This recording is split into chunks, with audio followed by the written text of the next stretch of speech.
Drugs के इस मसले पर महाराष्ट्र सरकार के मंत्री नवाब मलिक ने लगाया नया आरोप। नवाब मलिक ने अपने क्रूज पर जिस दाढ़ी वाले शख्स के होने का दावा किया था उसका नाम बताते हुए कहा कि उस दाढ़ी वाले शख्स का नाम काशिफ खान है। नवाब ने दावा किया कि वह फैशन टीवी का इंडिया हेड है जो कि क्रूज पर इवेंट ऑर्गेनाइज कराता था। नवाब मलिक ने कहा कि काशिफ सेक्स रैकेट भी चलाता है।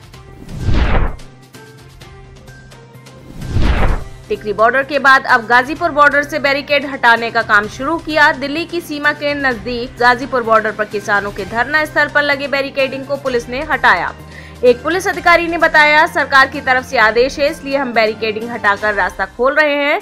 बैरिकेड हटने के बाद गाजियाबाद से दिल्ली आने वाला रास्ता खुल सकता है। फिलहाल इस सड़क पर कृषि कानूनों की वापसी को लेकर महीनों से किसानों का प्रदर्शन जारी है।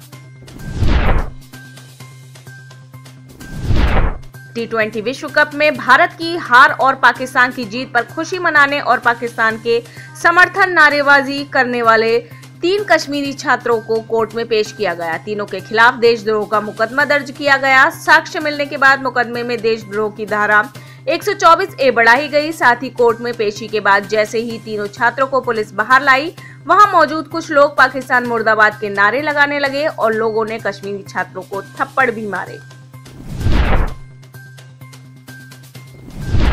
बॉम्बे हाई कोर्ट ने गुरुवार को आर्यन खान, मुनमुन धमेचा और अरबाज मर्चेंट को क्रूज ड्रग्स केस में जमानत दी।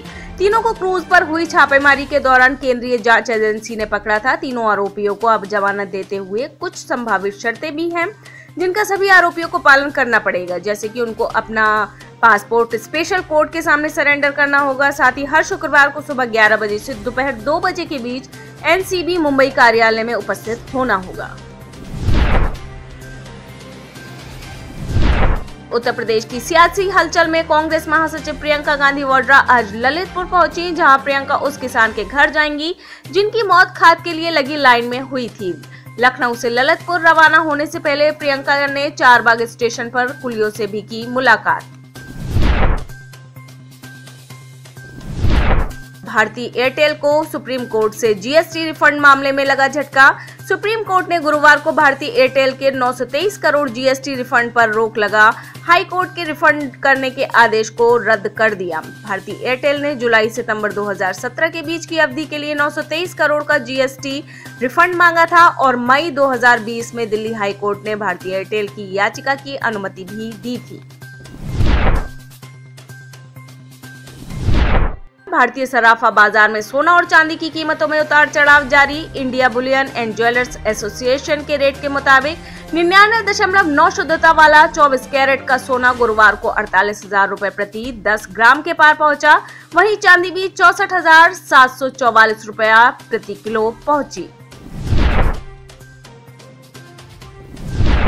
मुंबई के पूर्व पुलिस कमिश्नर परमबीर सिंह उघाई मामले में महीनों से लापता हैं और उनकी तलाश क्राइम ब्रांच की टीम कर रही है। इसी को लेकर परमबीर सिंह के खिलाफ ठाणे कोर्ट ने गैर जमानती वारंट जारी किया, जिसको लेकर कांग्रेस नेता और पूर्व केंद्रीय गृह मंत्री पी चिदम्बरम ने ट्वीट करते हुए कहा कि क्या यह विचित्र नहीं है कि मुंबई पुलिस अपने पूर्व पुलिस आयुक्त को नहीं ढूंढ पा रही है। उन्होंने आगे लिखा कि यह बचपन के पसंदीदा खेल लुका छुपी का 21वीं सदी के अच्छे दिन का वर्जन है।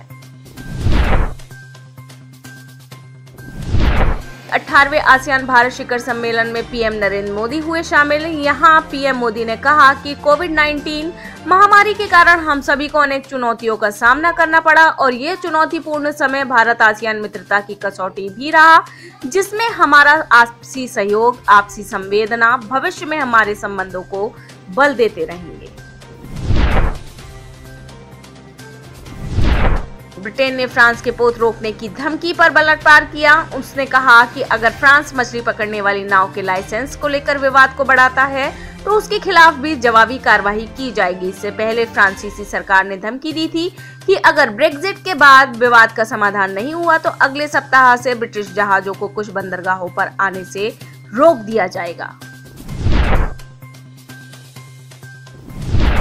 गुरुवार को फेसबुक ने कंपनी का नाम बदलकर मेटा करने की घोषणा की। मार्क जुकरबर्ग ने कंपनी के कनेक्ट वर्चुअल रियलिटी कॉन्फ्रेंस में कहा कि हम जो कुछ भी करते हैं उसे शामिल करने के लिए एक नया कंपनी ब्रांड अपनाने का समय आ गया है।